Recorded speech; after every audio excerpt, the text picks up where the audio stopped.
Hey, Mom. Hey, Mommy. Hey, Schnuck. Hi, King. Okay, so let's talk about breaking generational patterns. Okay. I don't think it was much that I needed to break. I don't want to say break. I did change some things because when I was younger, it was things that I looked at and I viewed from my mom, and my mom was a great mom. But I wanted to do different because I needed different things. Mm-hmm. So I chose when I had kids to do things differently. And I was I was just fortunate enough to have a mate that allowed the things that I desired at a young age. He allowed for me to be able to do those things. Like for one, my mom was a single mom who worked too hard, who loved her kids and never stopped. Okay, stop. The heart been coming wider. I'm a survivor. That's why I stopped right there. Oh, okay. Anyway, but no. So, with that, my mom, she wasn't able to be at home with us all the time and play with us, and because of course. No. Of course, her upbringing was different from how she was bringing us up. So then, I think as we grow, our parenting grow and it becomes different. So I don't want to really say breaking generational patterns, like in that sense. But I was able to do things differently than how my mom was able. For one, I was a young mom, so that caused me to be more playful with my children. By me being a stay-at-home mom, I was able to spend a lot more time with them. I was able to, show them things different. I was able to implement different things with them. So things were different. With them, like, it's not y'all. Yeah, like with like Deja and her siblings. But to say a generational pattern, the only thing when we was thinking about this and talking about this beforehand, I asked Josh, I was like, what's some generational patterns that you see that we need to break or we need to discuss? Because sometimes you can be so inward that you don't see what other people see. And one thing that he did bring up was the fussing. And I'm thinking about this, and I'm like, that was my mama. My mama was a fusser. She would fuss you in and out. But then she became chill. But growing up, she was a fusser. I am a fusser. I would love on you, kiss on you, hug on you, show you out. But I'm quick to fuss. I'm quick. I'm quick on that. She ain't lying. So he's talking about like fussing with everybody, even him being my man, but I don't think I had that problem too much, even though my mama, I might. It's big on the sidelines for me. But my mama was the same way. So if that's something that needs to be broken, I'm not there. Because I'm still doing definitely says I now fuss at my child. But if y'all really knew my child, y'all know my child is not a just you gonna tell me what to do kind of child. I'm gonna still do what I want to do, and you got to keep repeating yourself. So sometimes your voice, even at one, sometimes you do get a little loud with them, and you do want to jack them up, but you don't, obviously. But you definitely get loud with them. I get loud. Yeah, I get loud with them, and it's just so like, hey, you can stop doing that, thinking it's gonna work, but it don't. But do you think you do that because you seen me do that because that's what I did with you? Do you think I wouldn't blame it on that? It's just like you see a child doing something, and so if you probably because I'm just already a loud mouth person, right? Because you're maybe I guess I may have gotten it. So let's think about. Unconsciously. I may have got it not trying to get it. It's just something that I have seen, so it's a part of my normal. Right. So I wouldn't technically call that generational curse. And I would say pattern.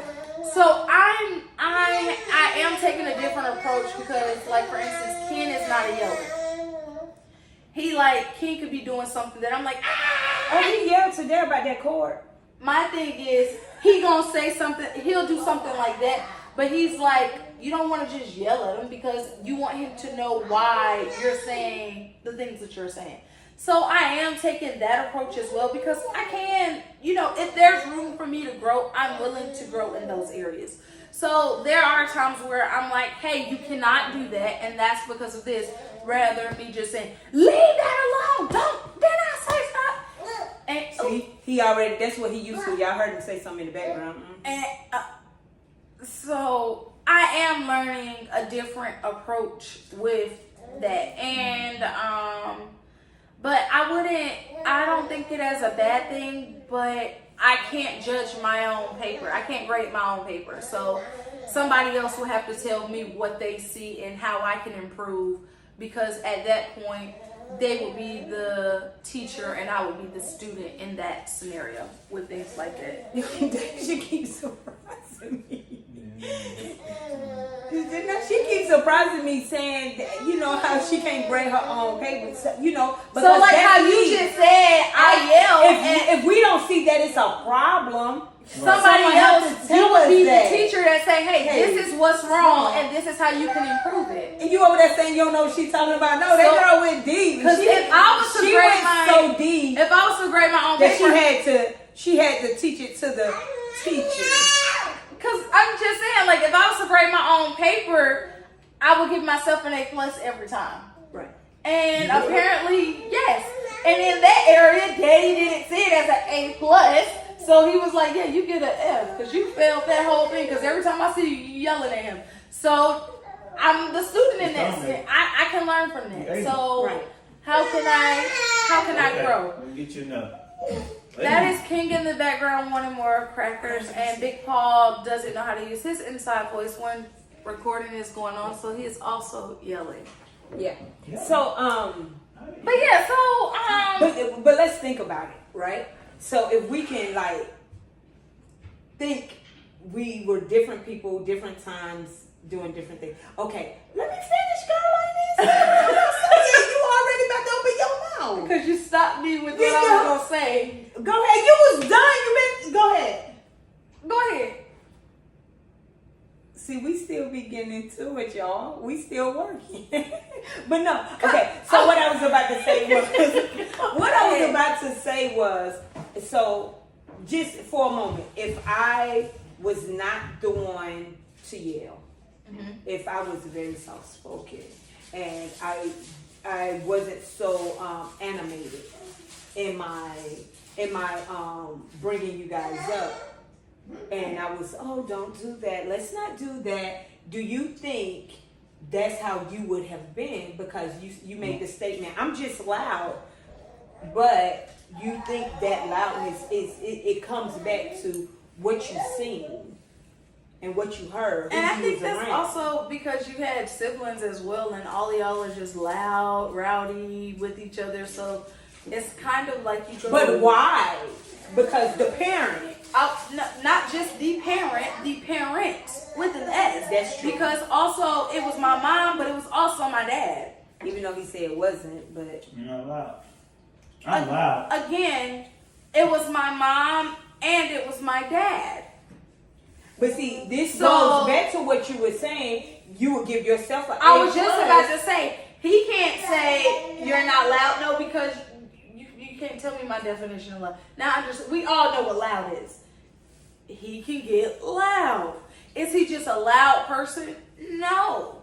We are more loud than he is, but because he is always talking about volume, now that he's, in the senior area parts of his life. No damn senior. Might as well be dead the way you always talking about the volume. Your ears are definitely senior. But, so yeah, it's just, but I believe it was a combination of both. Right. Because you're a fusser.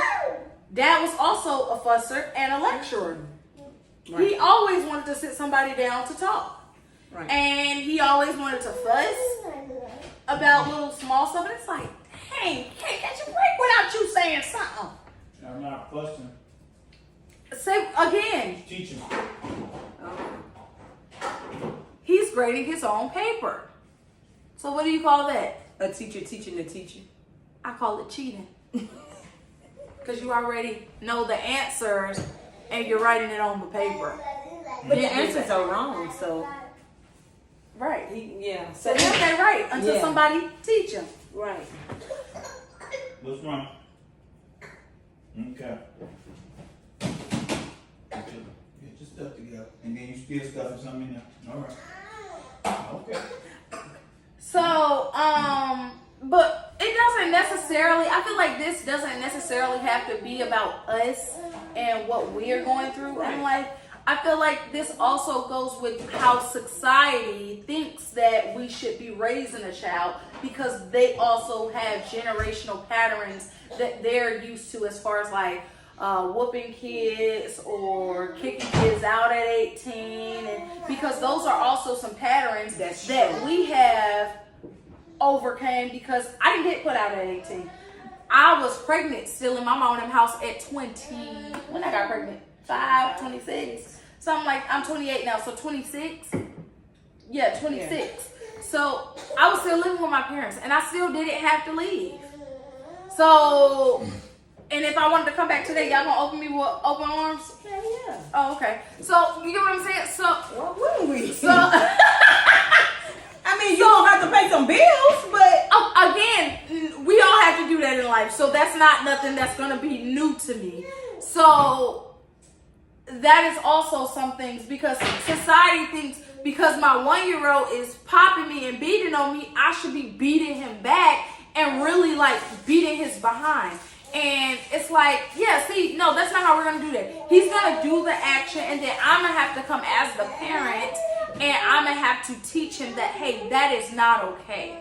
So although he is doing it, it doesn't, like, Rome wasn't built overnight. So his pattern that he has picked up and learned as a 1-year-old who doesn't understand his emotions, I still have to work with him through that. True. And, well, he gonna grow up and he's gonna beat you. No, that's because that's how your parents have raised you and talked to you, and you have seen that. I'm still gonna put the work in so that he's not doing that as he gets older. I don't have to beat him to talk to him and to get through to him. So there's still society generational patterns that people deem that we should be doing as a grandmother, as a mother, and it's just, that's not how we're still, although we don't have our own generational patterns that are like we have to overcome it, right? So it's still society and the way that they look at us, parent king. Right. And it's like, oh, well, I wouldn't dare let you wouldn't, because you're still going based off of society's normal and the things probably that whatever your normal exactly is whatever your normal is. Because I've even been with somebody that, you can't be in the same room as the adults. Why? So that's but you're an adult yourself. And it's like, okay, yeah, that was just mind-boggling to me, because if you when do you become the adult? Right. When can I sit at the grown people because even then, like, you're 30 and you're still being told, no, you're a child, stay in a child's place. And it's like, wow, I'm not my child's friend. So there are some things that people deem as not normal that we're actually doing, because you are my mother. I respect you as my mother, but you're also my friend. I know I know we understand healthy boundaries, right, and what to do and what not to do. So I'm not disrespecting her just because she is my friend, because I do also understand that she is my mother first. Right. So we still have some generational patterns that society. I'm glad you brought that up. Society deem that we should be doing or we should not be doing, and we are overcoming those. That's so true, so true. But yeah, I'm glad you brought that up, because, like you so well said, our makeup and how we do things is different from the next person. What worked for you might just not work for me, or I might not want to continue that type of behavior because I want to do something different. So yeah, I think at the end of the day, it's not gonna hurt you for how I raise my son. I know they say, oh well, they get grown and then they go out into society, and no, because I'm still gonna raise my child to be a respectful child. At the end of the day, he is currently 1. Right. It's only so much you can do with a 1-year-old. Exactly. You know what I'm saying? You feeling like you sound like you being defensive, like you on the defense, like somebody telling you She doesn't say give him. People do like say it. No, people do say it, and people have said, and I literally have to, especially at work. I still have to correct them every single time because I have people at work that says, oh, well, you know that child won't beat you when he get older because he beats you now. No, see, that's the difference between me and you. Because I'm not even, I wouldn't even allow something like that. That's why they don't see what I have to do behind closed doors. You only see and can hear what, a little clip of what I allow you to see. Because in that moment, when he is serious, there's discipline. When we know that he is playing, and it's discipline that's fitting for a 1-year-old. For a 1-year-old, exactly. Like talking to him, but beating him, saying no. But question with that, him hitting you hitting him back. It's what only is going that to continue to teach him to hit. So it's yes, but I've had a lot of people. Oh well. You better get that under control now. Even in the comments, get that under control now and I just have to apologize to them for the way that they grew up and the trauma that they have experienced as a kid growing up into an adult, thinking that it is okay to literally sit and beat on a 1-year-old. Because even I feel like beating on any kid, right? But I feel like even today, you are an adult. King is a baby. You both have 2 different mindsets. But at the end of the day, you still do stuff that people don't like. Do they whoop you for it? No. I'm just saying, like, do they whoop you for it? No. It's still some stuff that, like, for instance, people go to work and they don't listen to their boss. They say whatever they want to say. They're disorderly and all of that. And then people are calling, the schools are calling, telling you your kids are disorderly and things like that, and you want to beat on a kid. Right. Your boss is not beating on you, and you need to be. But there's still a form of where you're reprimanded. There's still, but it's not. It doesn't have. You're just an adult, right? So why beat on a kid when you know you go to work and you act the same way? Your kid at school acting a monkey fool. You're going to work acting a monkey fool. Right. Like that is something that I'm literally seeing, and I'm like, you said you beat your child for acting up, and you had to go get them because they got suspended. You need to be suspended, and you need to be beat then. Because you're doing the same thing that baby doing. You talking about what the baby doing and you doing it here. So that goes to show that you can't always sit and, well, you can't. I don't believe in doing that anyway. You can't just talk the talk. You have to actually show. You have to be that example. And that's how, you know what I'm saying, those things. But now you want your child to do something, or you want someone to do something. How about you do it first so that they can start doing it? And that's, so I think this was great. Yeah, this was really good. And like you said, just because you don't have per se generational patterns that you have to overcome within your family, you still have society's generational patterns, what they feel like your family should look like. And what they still deem as important and what should be going on in your household. Baby, I'm going to let you know right now, people that I do not know and I don't see on a day-to-day basis, you can't tell me anything about what goes on in this household and what I should do. Now, you could always say it. I can take heed to it, or I could leave it. But to put that, what you have went through and that trauma, to try to put that on me and my family, it's always going to be a knock at the door. The door is always going to be closed in that instance, because my 1-year-old, I'm just not beating. Your 10-year-old, Right. My 10-year-old, I'm not beating. I get that. I'm just. Yeah. Big Paul. We don't do the slavemanship over here. We don't practice the slave. I get that. I'm just making a point because he's currently 1. That's 400 years of generational curse right there. Right. So Being we're not doing that. So we're not doing that. And I think that was great. So let us know some generational patterns that people. Stop hitting yourself, please.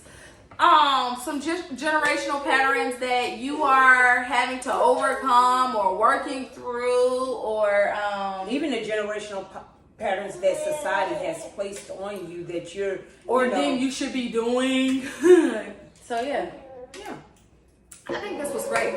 As always, guys, I do, because they have been great topics to talk about, because it's like we don't know what we're going to talk about or how we're going to get into it, and then boom, a light goes off and you get right into the moment. As always, you guys, make sure you like, comment, share, and subscribe, and we will see you all in the next video.